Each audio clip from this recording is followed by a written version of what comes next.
Congratulations, gentlemen. Mr. Tongue, you were asked about some of the things you said back in college. And one of the things that you were asked about was a statement you made in 2004. I believe that women are simply better than men at some things. Did you say that? I did say that, Your Senator. You said that you believe that women are better at some things, right? That's right, Senator. You didn't say women are worse at some things, did you? I did not say that, Senator. Just want to be sure I understand. How is that denigrating women? It was not denigrating women, and I did not intend it to be so, Senator. Yeah. I mean, you said they're better at some things. If you said they were worse at some things, you would be denigrating women, wouldn't you? I would, Senator. I don't know if I asked you this, but you didn't say they could do things worse. You said better, right? Just want to be sure I understand. That's right, Senator. Does government have free speech rights? Government does have free speech rights. How so? The First Amendment doesn't mention government, except to the extent that government, it is there to protect, for us to have protection against government restricting our speech. How can government have free speech? Senator, you are right to the extent that the First Amendment refers to Congress. Congress shall not make any law abridging the freedom of speech or of the press. But there is a government speech doctrine that allows the government to convey a political message it wishes to, and the government is not committed to a policy of neutrality at all times. Have you ever been to Boston? I have been to Boston. Okay. You seen the Boston City Hall? I believe I have, Senator. There's a plaza in front, and there's some flagpoles. And Boston, when different groups are having protests or demonstrations or rallies on the plaza, allows those groups to fly their flag. Someone wanted to fly a Christian flag, and the city of Boston said no. And the Supreme Court and the city of Boston said, that's our choice. That's government speech. We don't want to fly a Christian flag. So how come the Supreme Court said that they had to fly the Christian flag if government has free speech? Senator, if the government opens up its plaza to all comers, so to speak. In today's confirmation hearing, a tense but thought-provoking exchange unfolded as senators pressed Mr. Tongue on past statements and his understanding of constitutional law. What began with a lighthearted reference to comments he made back in college soon turned into a deeper exploration of government speech, free expression, and the delicate balance between public and private rights. Let's break down the key moments.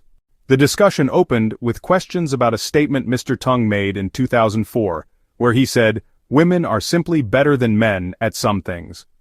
Senators pressed him on whether such a remark was derogatory. Tongue clarified that he meant no harm, emphasizing that he never suggested women were worse at anything, in only that they may excel in certain areas.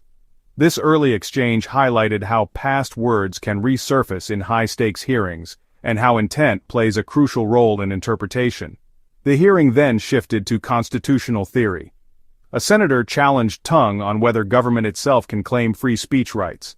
While the First Amendment restricts government from silencing individuals, Tongue explained the government speech doctrine, the idea that the government too can convey messages and does not always need to remain neutral.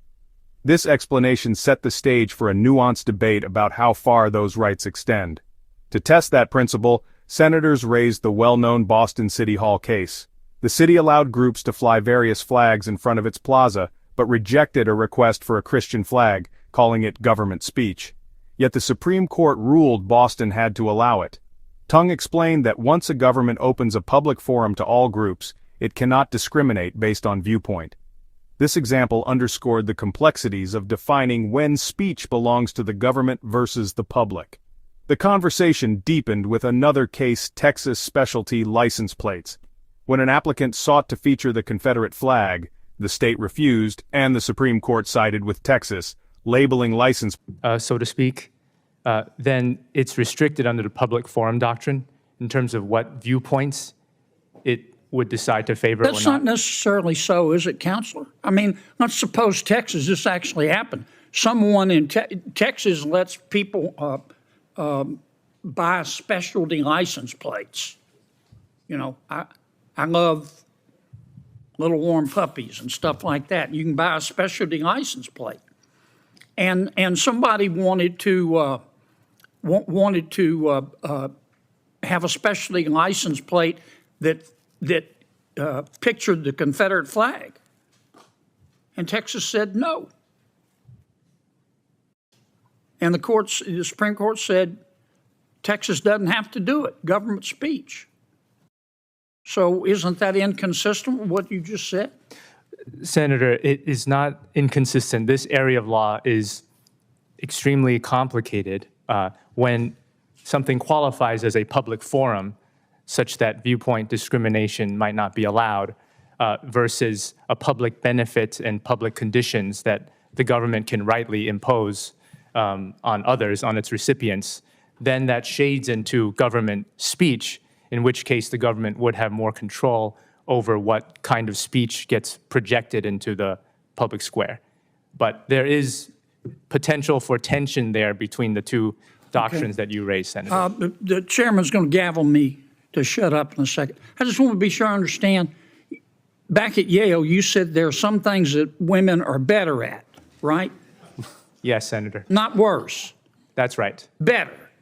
Yes, Senator. Okay. Thank you, Mr. Chairman. on a reminder of how personal beliefs and legal interpretations often intersect in confirmation proceedings. This hearing offered more than just a review of old remarks. It opened a window into the complex and often conflicting doctrines that shape free speech in America. From flagpoles to license plates and from public forums to government expression, the questions raised today will likely continue to spark debate far beyond the Senate chamber. If you enjoyed this breakdown, don't forget to like, comment, and hit the subscriber button for more political showdown.